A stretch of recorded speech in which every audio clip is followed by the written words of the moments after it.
What's up, psychos, and welcome to day one of my new series, 30 Days of Bookmarks. We're diving in and starting today in my absolute favorite subgenre of dark romance, which would be dark romance. I love this genre so much that I've actually written a best-selling novel in this romance, and that is going to be today's pick. So buckle up. I don't know what you're doing, but put me on in the background while you're doing your tasks or your dishes or whatever, and let's hang out and let's talk about books. So one thing about me is I'm a dark romance girly through and through, and it was, I think, either this year or last year that I really was introduced into romance, and I've just kind of eaten up so many of them that I was just like, you know what? I think I need to write one.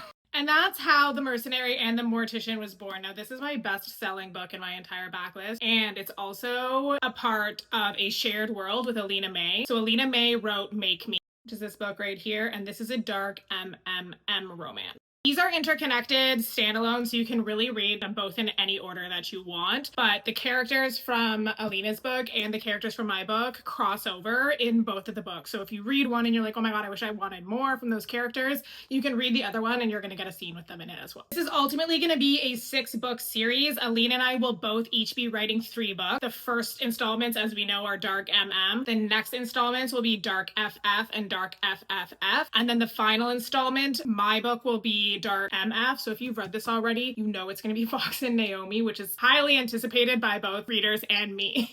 And then Alina's will be Dark MMF for the final installment on her side, because as we know, Alina May is all about the why choose. Now, about the book itself. This book has been compared to books like God of Fury, and I think Cal has been compared a few times to Josh from Lights Out. Because Cal is one of those characters, like, he is a psychopath. He is a serial unaliver. He kills people for a living, but he's freaking hilarious. As unhinged as he is, and as often as Cal makes mistakes, he is just so freaking lovable. Like, it's really difficult not to fall in love with him, which is exactly the predicament that Ryan, the mortician, finds himself in. I've heard it described as a reverse Grumpy Sunshine, because everybody expects the mercenary to be the grumpy one, but really it's our poor baby boy Ryan. Now, Ryan is a ginger mortician. He's just trying to follow in his father's footsteps and build his legacy. His father owned this like funeral home, and he's since passed away, and Ryan has thrown his heart and soul into keeping his father's business alive. Callum, on the other hand, has been raised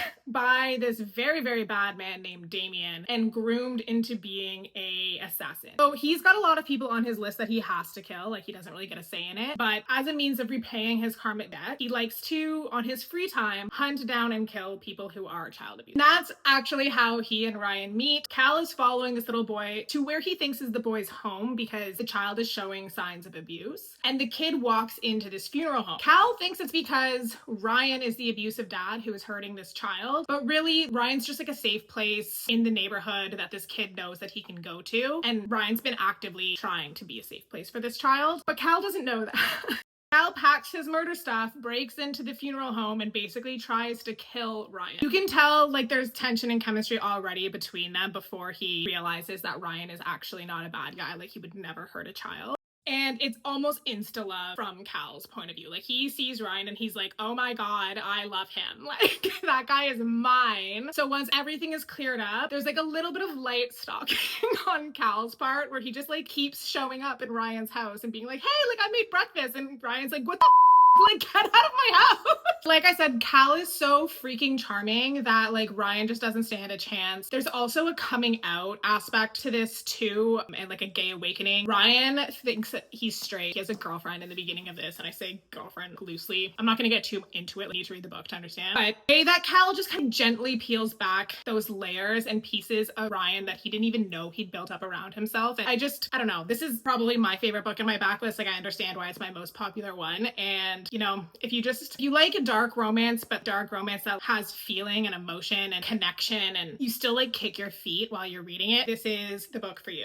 Again, it's still super freaking dark, so please read your content and your trigger warning. We have a lot of child abuse in here, both on and off page. There's a lot of really dark stuff in here. If you're a sensitive reader at all, or if you have any triggers, always please check trigger warnings. You can easily access the entire list of the triggers for this book on my website, alexandrastpierre.com. I'll also link it in the caption below. Always check your triggers if you have them, because the last thing any author wants to do is accidentally trigger somebody. But it's funny, dark, but it's a good balance, you know what I mean? Like, the humor in the book, I think, keeps it from being like pitch black, even though there are some very dark themes in here. So anyways, that being said, if you guys have any recs of really funny dark romances that gave you that dark romance thrill and ache, but like still made you laugh, those are literally my favorites.